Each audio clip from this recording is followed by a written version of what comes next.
Nuk ke leverdi, nuk ka 200 lek, nuk ke leverdi ta vjelësh. Kastraveti në Tiranë është 1500-2000 lek. Më thënë 100 km rrugë, tu 200 aty 1500.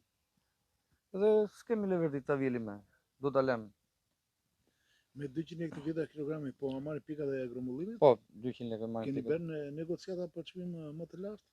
Po, nuk ka do negocim. Ata thonë po deshe bjerë, lere, shkarkoj ik, po deshe mos e bjerë. Shkon edhe për tregun vendas? Ky shkon edhe për tregun vendas edhe për eksport.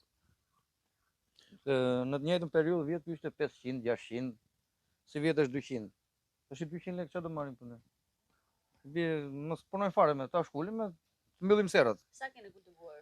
Ku janë 2 dylyme gjys. Për sa vitesh jeni kultivuar si perime me sera? Unë kam 10 vjet që merrem me serrat. 10 vjet që kultivoj kastravet dhe domate. Dhe 10 vjet ju gjithmonë keni probleme me çmimin. Gjithmonë ka probleme me çmimin. Vit për vit vjen e njëjta histori. Vjen 10 prilli, 15 prilli, nuk e dua me thonë. Kto janë problemet. Kur thoni për eksportin në cilat vende të Ballkanit apo në Europë? Edhe në Ballkan edhe në Europë. Zakonisht në Itali, në Serbi, Bosnjë, këto vende eksportojmë. Maqedoni, Bullgari. Sa e përllogarisni prodhimin tuaj dhe humbjen me këtë çmim? Humbja këtu është unë smar do ditën e punës, se unë punoj 3 veta këtu si shtëpi, unë smar me 200 lekë, unë smar do ditën e punës këtu.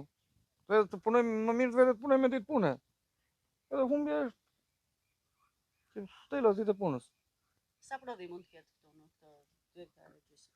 2 dylyme. 2 dylyme gjysmë, ku ka shumë prodhim se ky vilet një herë 3 ditë. Një herë 3 ditë bën 2 ton trangu. Po nuk ke leverdi se do t'i hedh ushqime domun ti, ka preparate për spërkatje, kështu që nuk ke leverdi ta vjelësh. I bie që ta shkulim. Mbyllim serrat. Ky ka qenë çmimi i nuk ka qenë çmimi i mirë. Kastraveti.